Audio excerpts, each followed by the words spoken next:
Amos 2-ാം അധ്യായം.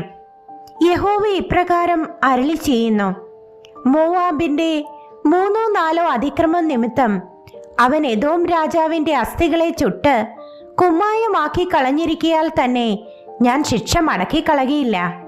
ഞാൻ മോവാബിൽ ഒരു തീ അയക്കും, അത് കെരീയോത്തിന്റെ അരമനകളെ ദഹിപ്പിച്ചു കളയും. മോവാബ് കലഹത്തോടും ആർപ്പോടും കാഹളനാദത്തോടും കൂടെ മരിക്കും. ഞാൻ ന്യായാധിപതിയെ അതിന്റെ നടുവിൽ നിന്ന് ഛേദിച്ച് അതിന്റെ സകല പ്രഭുക്കന്മാരെയും അവനോടുകൂടെ കൊല്ലും എന്ന് യഹോവ അരുളി ചെയ്യുന്നു. യഹോവ ഇപ്രകാരം അരുളി ചെയ്യുന്നു: യഹൂദായുടെ 3-4 അതിക്രമ നിമിത്തം അവർ യഹോവയുടെ ന്യായപ്രമാണത്തെ നിരസിക്കുകയും അവന്റെ ചട്ടങ്ങളെ പ്രമാണിക്കാതെ ഇരിക്കുകയും അവരുടെ പിതാക്കന്മാർ പിന്തുടർന്നു പോന്ന അവരുടെ വ്യാജമൂർത്തികൾ അവരെ തെറ്റി നടക്കുമാറാക്കുകയും ചെയ്തിരിക്കയാൽ തന്നെ ഞാൻ ശിക്ഷ മടക്കിക്കളകയില്ല. ഞാൻ യഹൂദായിൽ ഒരു തീ അയക്കും, അത് യെരൂശലേമിലെ അരമനകളെ ദഹിപ്പിച്ചു കളയും. യഹോവ ഇപ്രകാരം അരുളി ചെയ്യുന്നു: ഇസ്രായേലിന്റെ 3-4 അതിക്രമ നിമിത്തം അവർ നീതിമാനെ പണത്തിനും ദരിദ്രനെ ഒരു കൂട്ട് ചെരുപ്പിനും വിറ്റ് കളഞ്ഞിരിക്കയാൽ തന്നെ ഞാൻ ശിക്ഷ മടക്കിക്കളകയില്ല. അവർ എളിയവരുടെ തലയിൽ മൺപൊടി കാണുവാൻ കാംക്ഷിക്കുകയും സാധുക്കളുടെ വഴി മറിച്ചു കളയുകയും ചെയ്യുന്നു.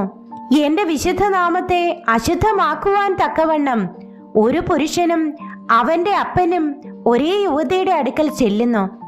അവർ ഏത് ബലിപീഠത്തിനരികത്തും പണയം വാങ്ങിയ വസ്ത്രം വിരിച്ച് കിടന്നുറങ്ങുകയും പിഴയടച്ചവരുടെ വീഞ്ഞ് തങ്ങളുടെ ദൈവത്തിന്റെ ആലയത്തിൽ വെച്ച് കുടിക്കുകയും ചെയ്യുന്നു. ഞാനോ അമോര്യനെ അവരുടെ മുൻപിൽ നിന്ന് നശിപ്പിച്ചു കളഞ്ഞു. അവന്റെ ഉയരം ദേവദാരുക്കളുടെ ഉയരം പോലെയായിരുന്നു. അവൻ കരുവേലകങ്ങൾ പോലെ ശക്തിയുള്ളവനുമായിരുന്നു. എങ്കിലും ഞാൻ മീതെ അവന്റെ ഫലവും താഴെ അവന്റെ വേരും നശിപ്പിച്ചു കളഞ്ഞു. ഞാൻ നിങ്ങളെ മിസ്രയീം ദേശത്ത് നിന്ന് പുറപ്പെടുവിച്ച് അമോര്യന്റെ ദേശത്തെ കൈവശമാക്കേണ്ടതിന് നിങ്ങളെ 40 സംവത്സരം മരുഭൂമിയിൽ കൂടി നടത്തി.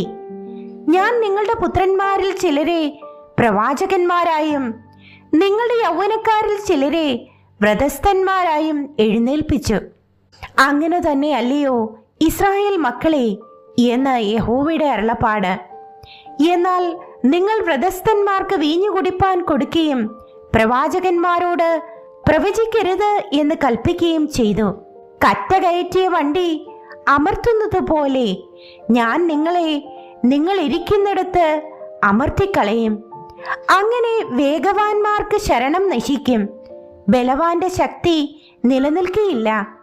വീരൻ തന്റെ ജീവനെ രക്ഷിക്കുകയില്ല, വില്ലാളി ഉറച്ചു നിൽക്കുകയില്ല, ശീഘ്രഗാമി തന്നെത്താൻ വിടുവിക്കുകയില്ല, കുതിര കയറി ഓടുന്നവൻ തന്റെ ജീവനെ രക്ഷിക്കുകയുമില്ല.